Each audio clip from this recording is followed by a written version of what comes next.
हावे दुनिया में दानी भोले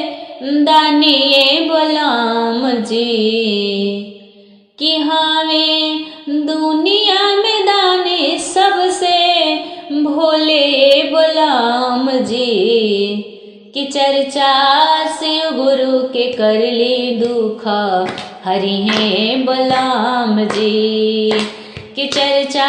शिव गुरु के कर ली दुख हरि हैं बलराम जी कि जप ले नाम शिवाय दुख हरि हैं बलराम जी कि जप ले नाम शिवाय दुख हरि हैं बलराम जी। शिव गुरु के शीशवा पर जलवा चढ़ा ले चरण के अर्घ अपना शीश से लगा ले। शिव गुरु के शीशवा पर जलवा चढ़ा ले चरण के अर्घ अपना शीश से लगा ले कि करी है मनसा पुराण गंगा धरिए बलराम जी कि करी है मनसा पुराण गंगा धरिए बलराम जी कि चर्चा शिव गुरु के कर ले दुख हरि हैं बलराम जी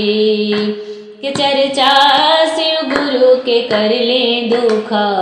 हरि हैं बलराम जी। जप ले नाम शिवाय दुख हरि हैं बलराम जी जप ले नाम शिवाय दुख हरि हैं बलराम जी। धतूरा के फूल चढ़े चढ़े बेल पाती शिव गुरु जी हमें काले माई जी के पोती। धतूरा के फूल चढ़े चढ़े बेल पाती शिव गुरु जी हमें काले माई जी के पोती की जेही हरे शोभ करा रोग बलराम जी कि जेही हरे शोभ करा दुख बलराम जी कि जप ले नाम शिवाय दुख हरि हैं बलराम जी कि चर्चा शिव गुरु के कर ले दुख हरि हैं बलराम जी कि चर्चा शिव गुरु के कर ले दुख हरि हैं बलराम जी। नाही लागे आन धन नाही लागे माया नाही लागे आन धन नाही लागे माया जब समय मिले तब